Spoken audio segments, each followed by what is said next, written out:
Yes, sir.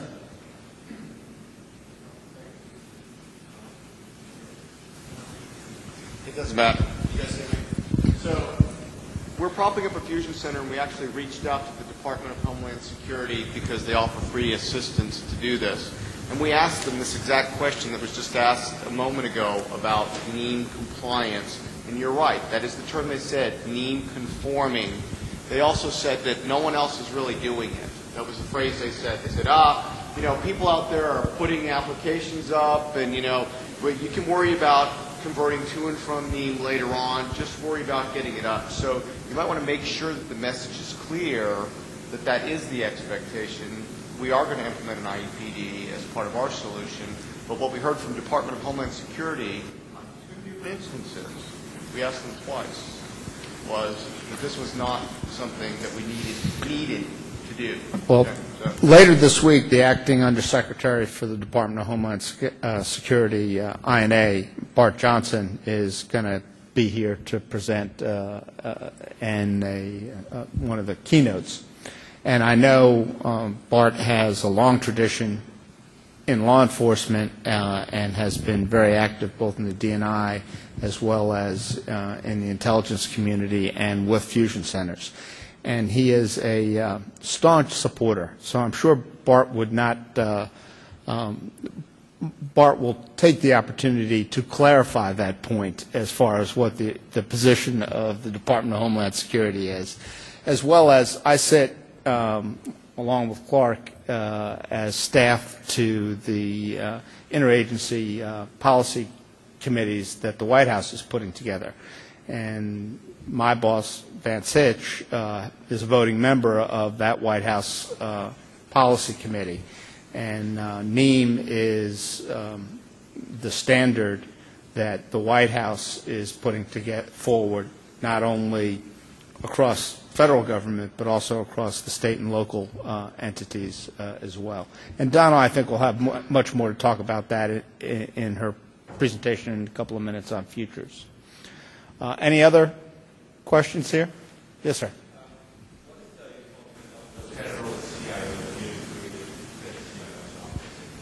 Well, on Friday, Vivek Kundra will be here specifically to talk about NEAM and how he sees NEAM fitting into the future of the federal government.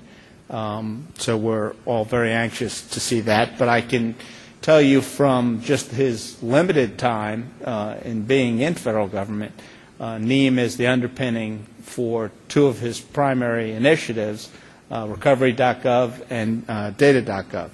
You know, so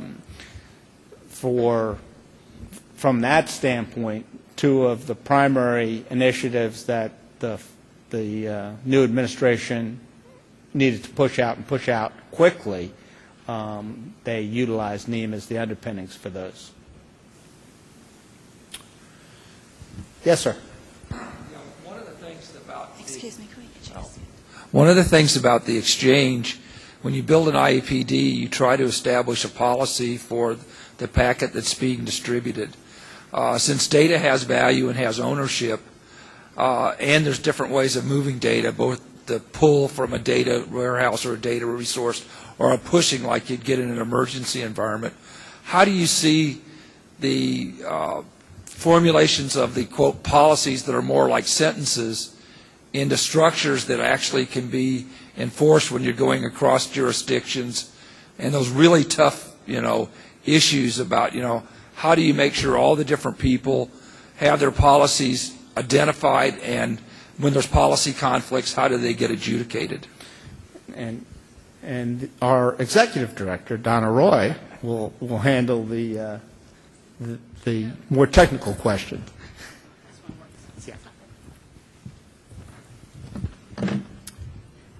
I bet the people who work for me in the back of the room were wondering how long it would take me to get up here. You're next. Yeah, I probably beat them by 5 minutes, right?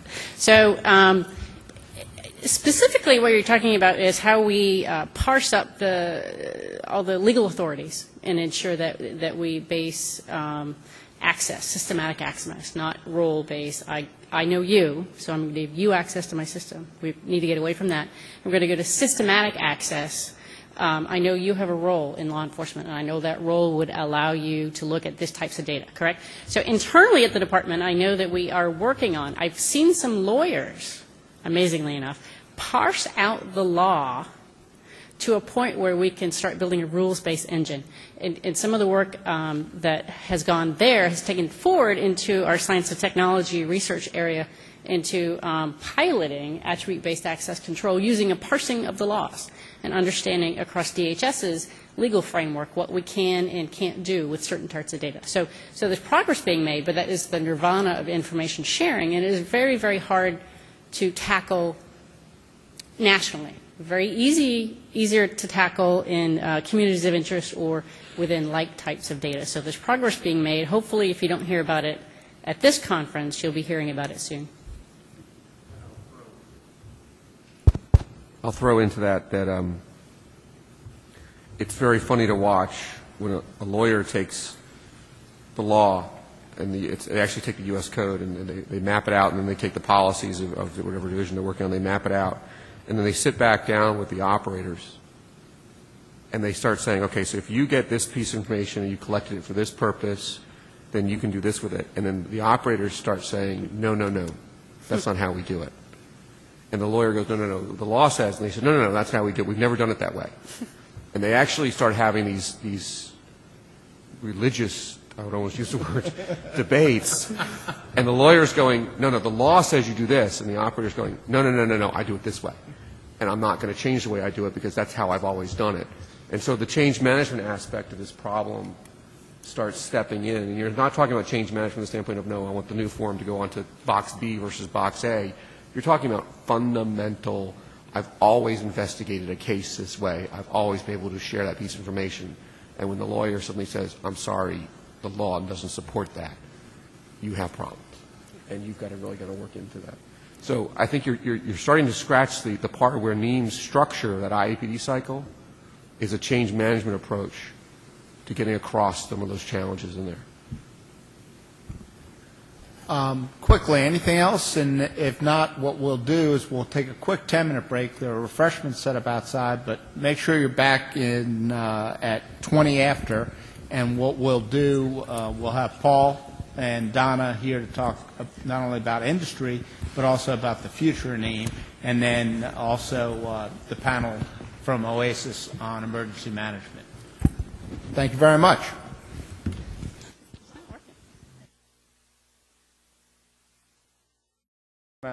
Grab your seats quick.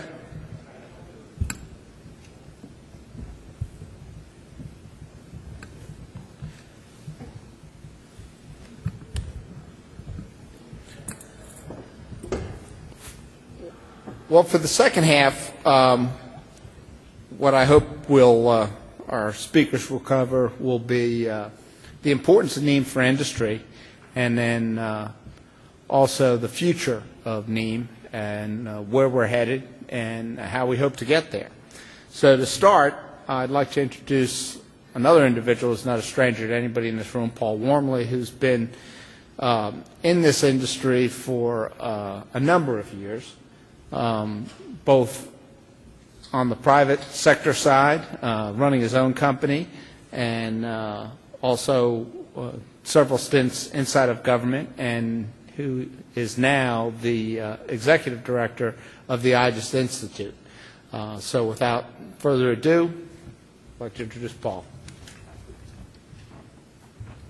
Thank you. I want to thank all of you for spending a little extra time this week to sit in on this executive orientation effort. We're delighted that we can give you a little bit more of the background and kind of cultural structure of NEAM and how it's emerged. I want to talk about just three things along the lines of what Justin asked me to address. A little bit about the role that industry has played in the development of NEAM as it's progressed. Secondly, about where we are today in terms of the participation of industry in general in the development of NEAM. And then third, a little bit about why, if you haven't been previously engaged, you might want to consider doing so. one of the startling attributes of NEAM that everyone points to, if they study it very long at all, is the fact that this has been one of the most unique partnerships in the history of government relations. And by the partners, I'm talking about federal agencies who in many times do not even talk with each other, let alone work together, state agencies who often have trouble dealing with federal agencies and the federal government, and local agencies who distrust all of them. And then the fourth estate, the private sector, IT companies who support all of the above. So it's been a tradition in this country for all of those groups to downplay the abilities of the other groups, to put it mildly and somewhat politely. And it has not been a habit that we've seen in this country over the years, with the notable exception of this program. And I point out, just for emphasis, that what we call this model begins with the word national, not federal. And that was very intentional among those who began to dream about this idea of a national information exchange model, that we make it a national model, that it be the joint product of the best minds at the local, state, tribal, federal, and industry levels to come together, to reason together, a way to share information across a multitude of disciplines, jurisdictions, and domains. It's always been true in law enforcement that information sharing was at the heart of it, but it's always been paper-based. And of course, as people send paper back and forth, there's not a whole lot of need to standardize anything other than the language in which you write down your report. But as we begin to automate those information exchanges, we have to find a better way for computers to talk to each other. And early on in this process, as the Justice Department was taking the arrows out of its back from all their constituent agencies contending that computers were no damn good because they couldn't talk to each other, they wisely decided to undertake a program to change that and to produce a way to share information. And the Attorney General at the time, Janet Reno, said, well, that's all well and good, but if you're going to start developing standards and ways to share information, you better ask industry, because you can spend all day long writing standards, and if the industry doesn't buy into them in some way or shape or form, you'll never really make any progress. So they did. And they invited a small group of people from industry to be kind of a policy advisory committee, and we all very quickly came to the conclusion that the use of open standards was a key for us to unlock the impediments to information sharing in this country. As we proceeded to study why we don't have information sharing, 10 years ago, this week, we started to think about the importance of having such standards. It turned out there was new technology being developed by the computer industry, by the way, independent of government, saying, you know what, we've all got these different systems we have to talk to, and we need some kind of language that's open amongst us all. And they came up with this notion of the extensible markup language.